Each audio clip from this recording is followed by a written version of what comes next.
প্রিয় এইচএসসি শিক্ষার্থীরা, আমাদের আজকের এই ভিডিও লেকচারটি হতে যাচ্ছে আমাদের পরিমাণগত রসায়ন চ্যাপ্টারটির সর্বশেষ ভিডিও। এই ভিডিওটির মাধ্যমেই হচ্ছে আমাদের এইচএসসি লেভেলে পরিমাণগত রসায়ন চ্যাপ্টারের যতগুলো কনসেপ্ট ছিল সবই কভার হয়ে যাবে। সো আজকের এই ভিডিও লেকচারটি আসলে যেটি হতে যাচ্ছে সেটি হচ্ছে আয়োডোমিতি এবং আয়োডিমিতি নিয়ে হচ্ছে আলোচনা হবে। দেখো এখানে কি নাম লেখা আছে, আয়োডিমিতি এবং আয়োডোমিতি, দুটি আসলে ডিফারেন্ট দুটি কনসেপ্ট। এখানে আয়োডিমিতি এবং আয়োডোমিতি দুইখানেই দেখো কি লেখা আছে, আয়োডো কথাটি লেখা আছে বা আয়োডি কথাটি লেখা আছে।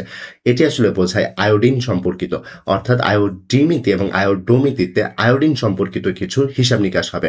আসলে আয়োডোমিতি এবং আয়োডিমিতি হচ্ছে আয়োডিনের হিসাব নিকাশের সাহায্যে অন্য একটি জারক বা বিজারক পদার্থের হিসাব নিকাশ করে ফেলা। তো এই টপিকটি যখন আমরা পড়বো তখন কনসেপ্টগুলো আরো ক্লিয়ার হবে।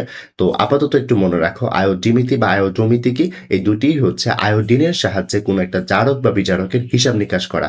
তো তার আগে একটু খেয়াল করো, এখানে আমি তোমাকে যদি বলি আয়োডিন, আয়োডিন নিজে কি আসলে সে কি জারক নাকি বিজারক, সেটি আগে আমরা একটু বের করি। দেখো আয়োডিন সাধারণত বিক্রিয়া শেষে কি উৎপন্ন করে, 2I-, তাই তো। তো এইখানে দেখো আয়োডিনের জারণ মান কত, 0, আর এখানে দুইটা আয়োডিনের জারণ মান হচ্ছে -2, অর্থাৎ এখানে 0 আয়োডিনের জারণ মান এবং এখানে আয়োডিনের জারণ মান কত, -2, অর্থাৎ আমরা বলতে পারি এইখানে আয়োডিন দুইটা ইলেকট্রন গ্রহণ করেছে। আর যে ইলেকট্রন গ্রহণ করে তার কি হয়, তার বিজারণ হয়।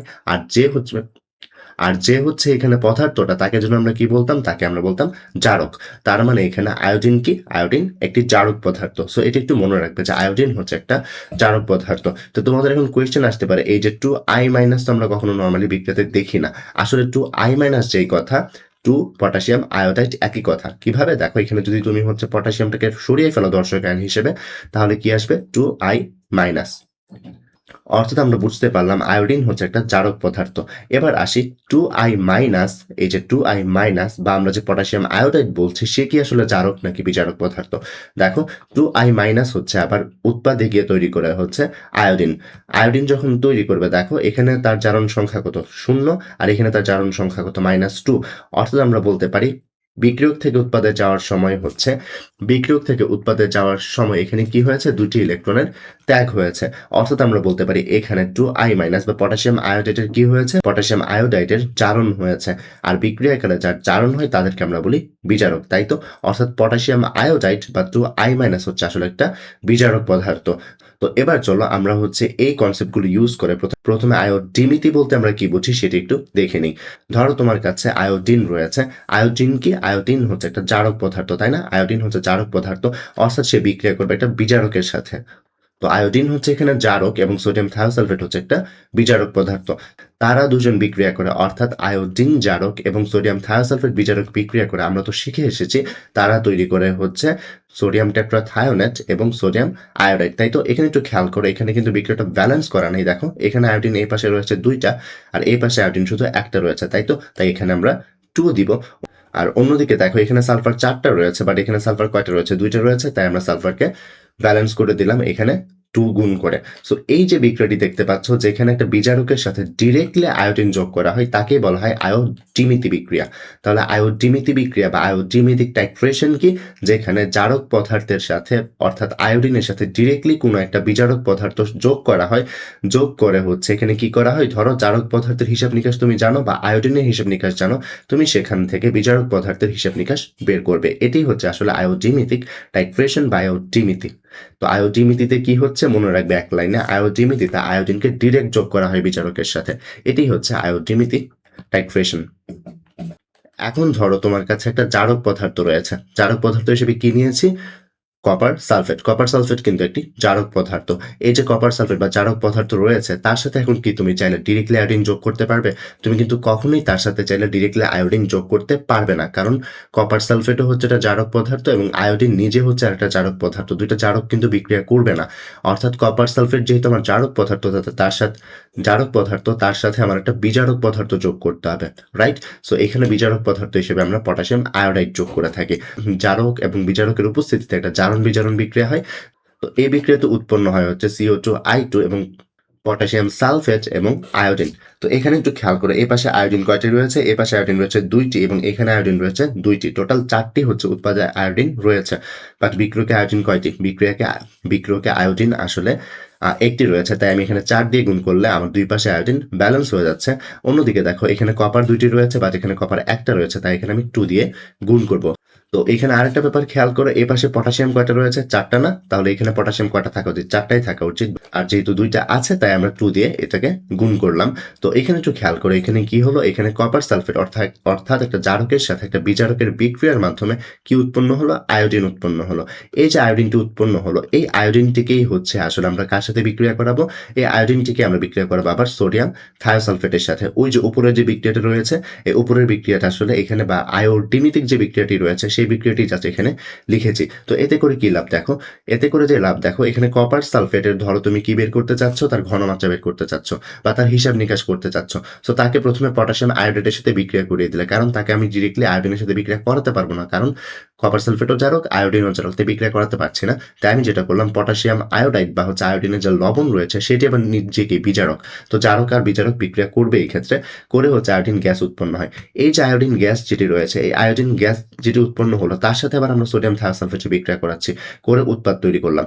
এতে করে আমরা যেটি করতে পারো, ধরো তোমার এখানে বলতে চাচ্ছি যেটি, সেটি হচ্ছে সোডিয়াম থায়োসালফেটের হিসাব নিকাশ জানলে তুমি কপার সালফেটের হিসাব নিকাশ এখান থেকে বের করতে পারবে। কিভাবে একটু পর দেখবো, বাট বের করা যাবে। এখানে কি বলছি, এখানে আমি বলছি যে কপার সালফেটের হিসাব নিকাশ জানা থাকলে সোডিয়াম থায়োসালফেটের হিসাব নিকাশও করে ফেলা যাবে চাইলে।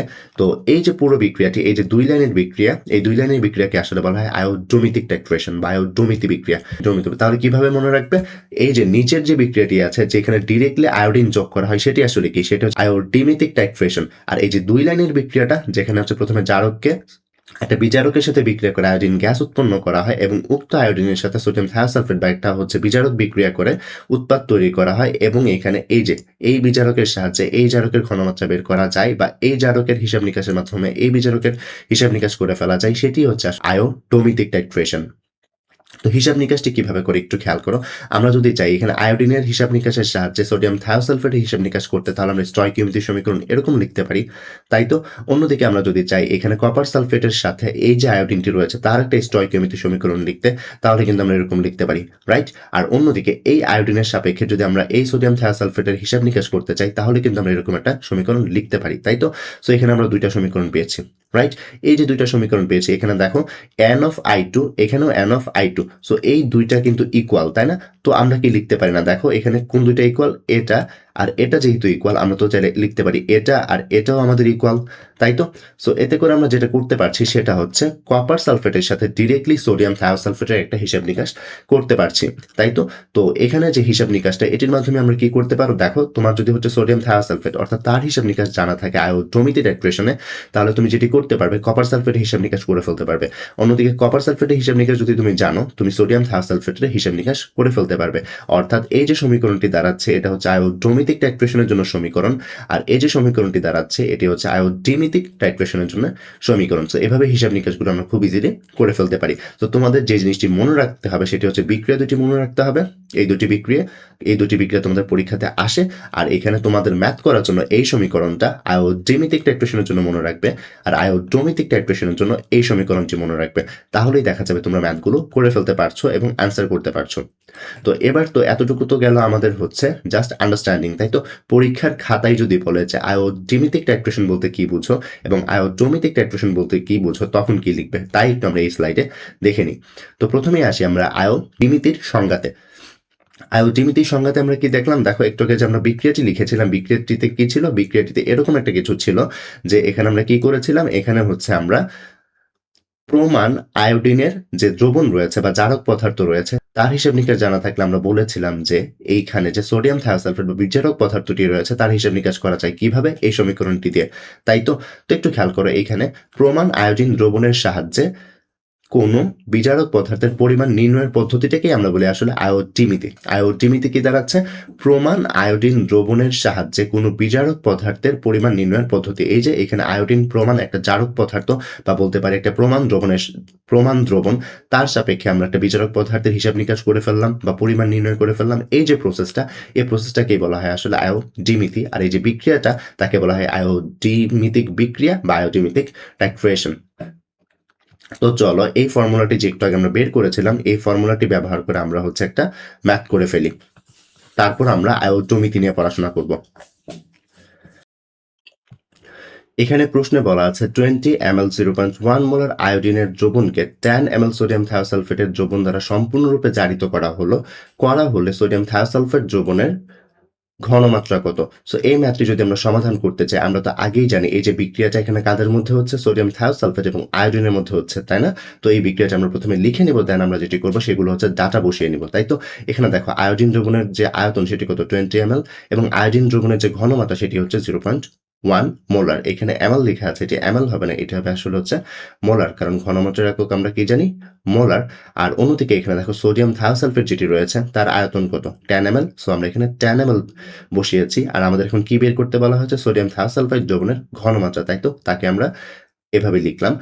তো এখানে প্রিভিয়াস যে স্লাইডটি ছিল, প্রিভিয়াস স্লাইডে আমরা দেখে এসেছিলাম আয়োডিমিতিক বিক্রিয়ার জন্য যে স্টয়কিওমেট্রিক সমীকরণটা হয় সেটি হচ্ছে এরকম। কেন এরকম? দেখো এখানে প্রথমে আমরা কি লিখবো, n অফ আয়োডিন এবং বিক্রিয়াতে থাকা আয়োডিনের মোল সংখ্যা, যেটি নিচে লিখলাম, এবং এখানে লিখতে হবে n অফ সোডিয়াম থায়োসালফেট। বিক্রিয়াতে থাকা সোডিয়াম থায়োসালফেটের মোল সংখ্যা কোথায় জানা যায়, নিচে যায়। এগুলো কিন্তু আমরা আগেই পড়ে এসেছি। তো এখানে যদি তোমরা আরো গুণন করো তাহলে এরকম একটা কিছু লিখতে পারবে। এখানে আমরা মোল সংখ্যা বা n ইকুয়ালস জন্য কি লিখতে পারতাম, SV লিখতে পারতাম, তাই তো? আর 2 এর জায়গায় 2 বসলো, আর এখানে n অফ আয়োডিনের জায়গায় কি লিখতে পারবো, S of iodine into V of iodine, n equals to SV সূত্রটি অ্যাপ্লাই করলাম এখানে।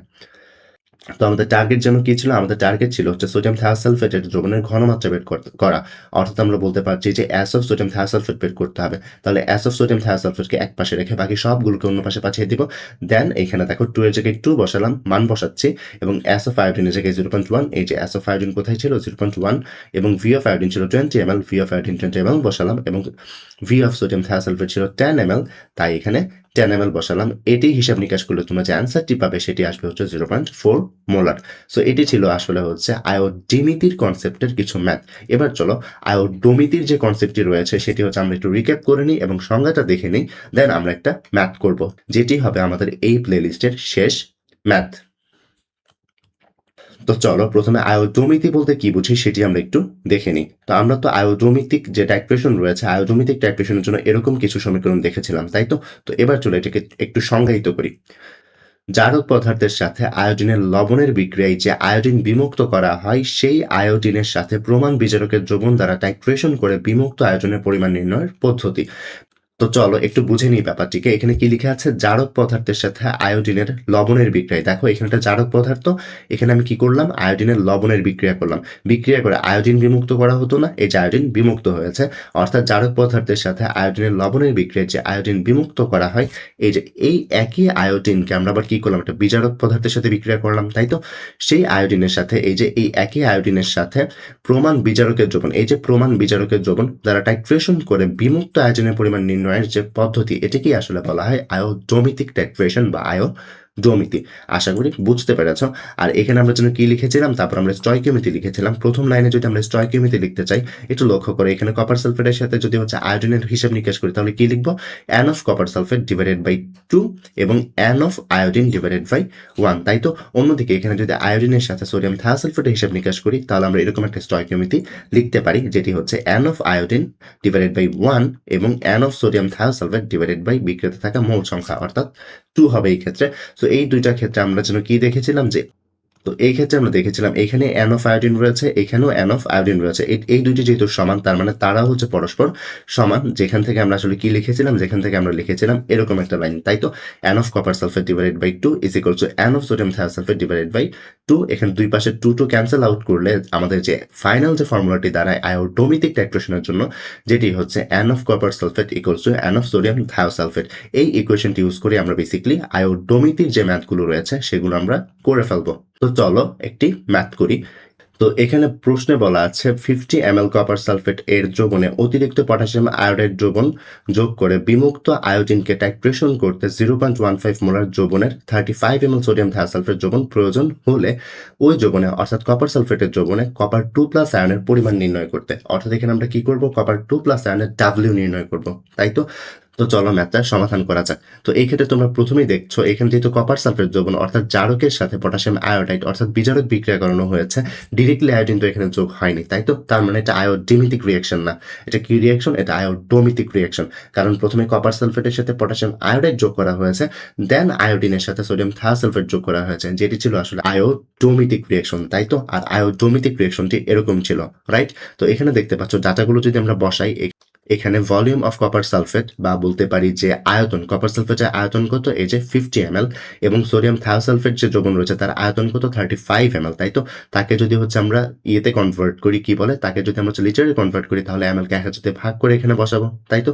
অন্যদিকে সোডিয়াম থায়োসালফেট দ্রবণের যে ঘনমাত্রা সেটা কত 0.15 মোলার, এটি আমরা এখানে লিখলাম। তো একটু এখানে লক্ষ্য করো, এখানে কিন্তু কপার 2+ আয়নের ঘনমাত্রা চাইনি, এখানে চেয়েছে কপার 2+ আয়নের পরিমাণ অর্থাৎ ডাব্লিউ বের করতে। তাই আমি কপার 2+ আয়নের যে হচ্ছে পরিমাণ তাকে ডাব্লিউ অফ Cu2+ বা কপার 2+ ধরে নিলাম।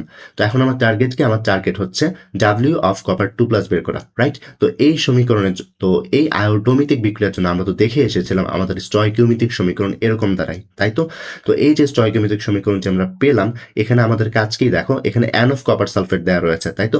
N অফ কপার সালফেটের জায়গায় আমি N ইকুয়াল টু SB বসাতে পারি, বাট এখানে আমার কিন্তু N ইকুয়াল টু SB বসিয়ে লাভ নেই, কারণ এখানে আমার কপার সালফেটের ঘনমাত্রা চাইনি, এখানে চেয়েছে আমার কপার সালফেটের ডাব্লিউ, অর্থাৎ আমরা N ইকুয়ালস টু W/M বসালে এই ক্ষেত্রে আমাদের সুবিধা হবে, তাই তো। এখানে দেখো ডাব্লিউ আমরা কপারের বের করব না, ডাব্লিউ আমরা এখানে কি বের করবো, কপারের বের করব, তাই তো।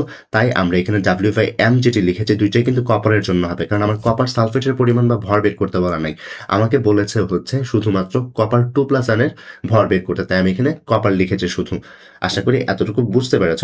আর এখানে N অফ সোডিয়াম থায়োসালফেট, তাই তো। সোডিয়াম থায়োসালফেটে কি দেওয়া রয়েছে দেখো, সোডিয়াম থায়োসালফেটে S এবং V দেওয়া রয়েছে, তাই আমি SB সূত্রটি বসিয়েছি। তো এই সমীকরণ আমরা কি করতে পারি, আমাদের যেহেতু ডাব্লিউ অফ কপার বের করতে হবে, তাই ডাব্লিউ অফ কপার বা ডাব্লিউ অফ কপার 2+ কে এক পাশে রেখে বাকি সবগুলোকে অন্য পাশে পাঠিয়ে দিতে পারি। দেন আমরা এই সমীকরণটিতে কি করতে পারি, যে মানগুলো জানি সেগুলো বসিয়ে দিলেই কিন্তু আমরা ডাব্লিউ অফ কপার বের করে ফেলতে পারবো। S অফ সোডিয়াম থায়োসালফেট কত, এই যে S অফ সোডিয়াম থায়োসালফেট যেটা হচ্ছে 0.15 molar, V of sodium thiosulphate কত ছিল 0.035 লিটার বসালাম, এবং M অফ কপার অর্থাৎ কপারের আণবিক ভর কত 63.54 গ্রাম পার মোল, যেটি বসালে আমরা হিসাব করলে পাবো 0.3335 গ্রাম কপার 2+। তো এখানে একটু লক্ষ্য করো, এখানে কিন্তু আমরা বের করেছি কপার 2+ এর জন্য, তাই না। বাট আমরা কিন্তু এখানে আণবিক ভর বসিয়েছি শুধুমাত্র কপারের, এবং ডাব্লিউ বের করেছি শুধুমাত্র কপারের। তো একটু মনে রাখবে, তোমরা যখনই হচ্ছে আণবিক ভর বসাবে, তোমাদের যদি হচ্ছে কখনো ধরো তো কোনো একটা পরমাণুর চার্জিত অবস্থায় তার ভর চেয়েছে, তোমরা সবসময় মনে রাখবে চার্জিত অবস্থায় একটা পরমাণুর ভর যা, সে যখন নর্মাল ফর্মে বা নিউট্রাল ফর্মে থাকে তখনও তার ভর একই থাকে। কিরকম, ধরো তোমার কাছে সোডিয়ামের ভর যা, সবসময় মনে রাখবে সোডিয়াম প্লাসেরও কি ভর একই। সিমিলার ওয়েতে কপারের ভর যা, সবসময় মনে রাখবে কপার 2+ এর ভরও একই, কপার 2+ এর ভরও একই, অর্থাৎ চার্জিত অবস্থায় তার যে ভর থাকে এলিমেন্টাল ফর্ম বা পরমাণু হিসেবে থাকলে তার একই ভর থাকে। তো এই ক্ষেত্রে আমরা শুধুমাত্র কপার লিখলো, আমাদের জিনিসগুলো হচ্ছে।